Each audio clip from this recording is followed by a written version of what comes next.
From beautiful North Hollywood, California, it's Flashback Tonight, starring Delius. Our guest tonight, from Flavor of Love and I Love New York, it's the original HBIC, Tiffany New York Pollard.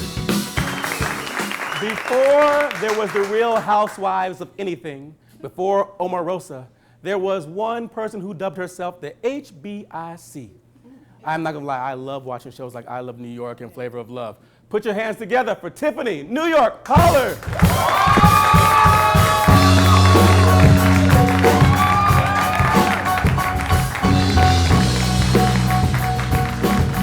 Watch your step.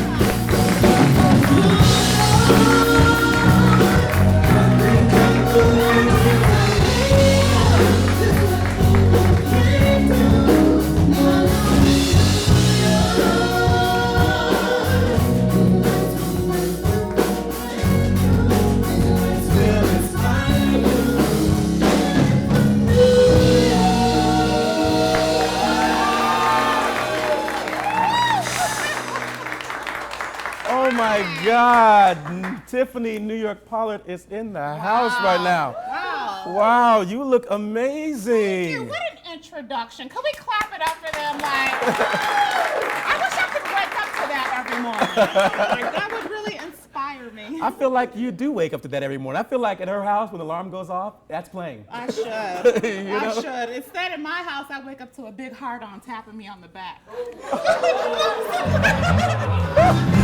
Pop, pop. This is an interesting show tonight, don't we? All right, you have dubbed yourself the HBIC. How did you come up with that, and when did you start calling yourself that, and why? Well, you know, honestly, being casted in a house full of fake ass bitches, the title came to me and said, you know what, I'm the HBIC, and that's the head bitch in charge, because these bitches couldn't take me, and they still can't. I'm not even gonna lie, you have given me so much joy over the last 10 years. Thank you, for watching you. Appreciate it. Now, let's be real here. Now, is this New York character, is it a character like a well-polished act, or is this you? Because, I mean, if it is an act, I mean, you deserve like an Emmy, an Oscar, or a Razzie. I love you for that. Can I call you Big D? Does that make you uncomfortable? Well, considering that you wake up to Big D's every morning, go ahead. You know what, Big D? I'm not gonna sit up here and act like I'm a well-polished act when I know I'm not. You know, I grew up in upstate New York, and I was ridiculed a lot in high school. People used to pick on me. You know, they just didn't get me, and I was always so different. And I think the tough exterior was to just fight off the bullies. People were so nasty to me. And, you know, I was always just, it hurts. Not that much. But people would treat me cruel, so I knew that I would have to have a persona for me to protect myself. So New York is Tiffany, but it's Tiffany times 10. So is this like, you know, Beyonce has Sasha Fierce so that she can get on stage? Is this like New York so that you can... Oh my gosh, yes, yes, because people are harsh. They're cruel, you know. You have to have a little something extra if you're going to combat that cruelty. Or else you're just gonna fold and cave, and I can't do that shit. I gotta play the best hand. Okay. Gotta know when to I love you fold. guys.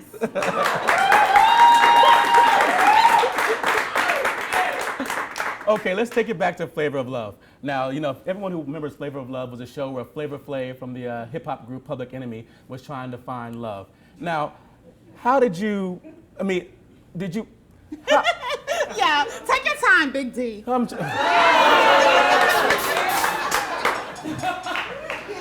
trying to figure out, when you were growing up, did you wake up and you're like, you know what? That's the man I want. That's the one with the gold teeth and the big clock around his neck. And did you, is that what you grew up idolizing, waiting for to walk through your door? Well, it did not quite happen like that, but I'm not gonna lie. I laid on my mother's Italian leather green couch, and I literally prayed to be famous one day.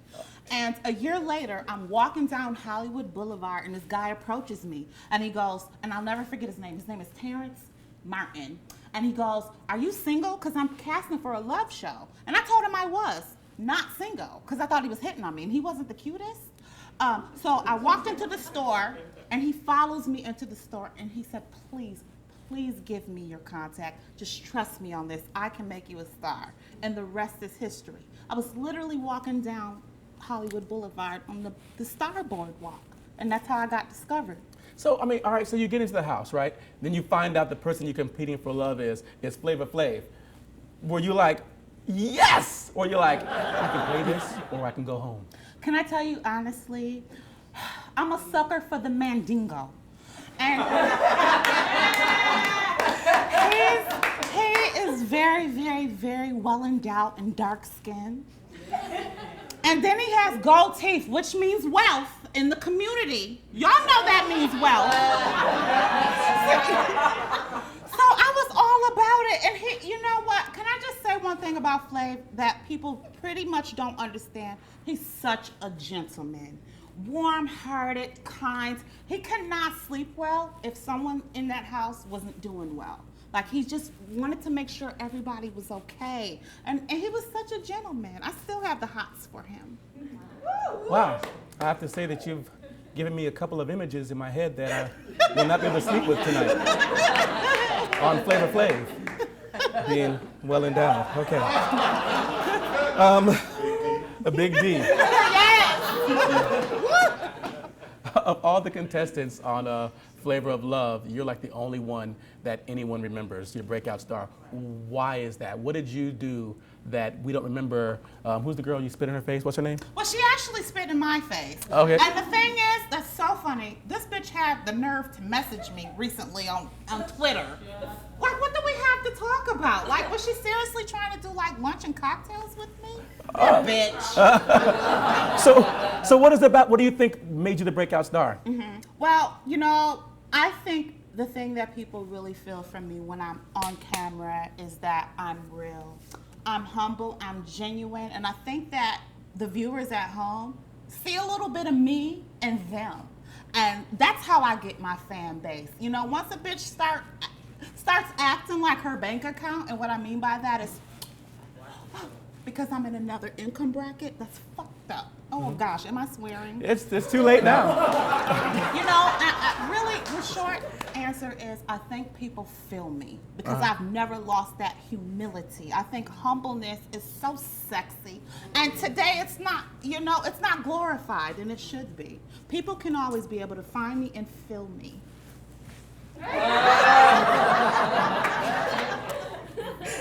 Especially you, Big D. I'm like, oh.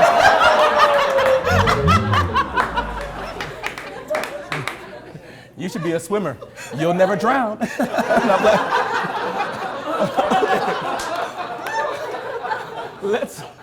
Let's talk about your mom for a quick second. Who was, your mom, Sister Patterson, who was also on the show of I Love New York. Mm-hmm. What is it that you guys seem to have a strained relationship, a loving relationship? It's obvious, but a strained relationship. What is it that she does that gets you to that level? It's funny, my wig started twisting when you mentioned my mom.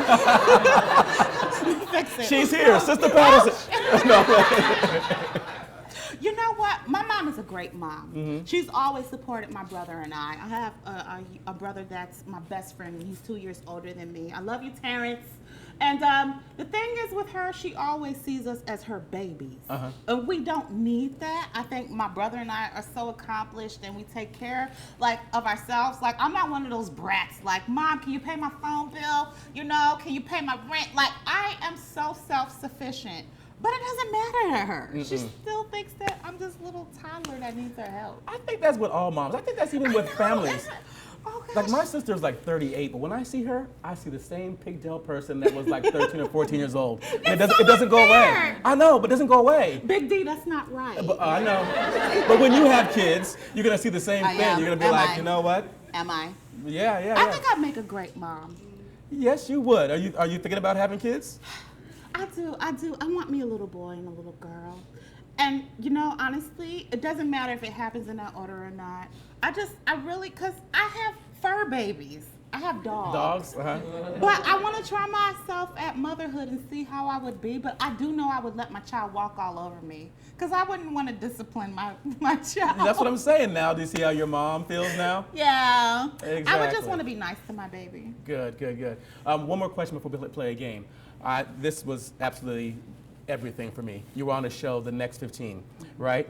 And there was a scene where you were with Claudia Jordan, and you guys were arguing. You know what I'm about to ask, right? Oh, I was on the ground rolling when I saw this. So you guys are arguing, and then you start crying, and she says to you, "I see you crying, but I don't see no tears coming out of your eyes." And you were like, "It's an inner cry, bitch."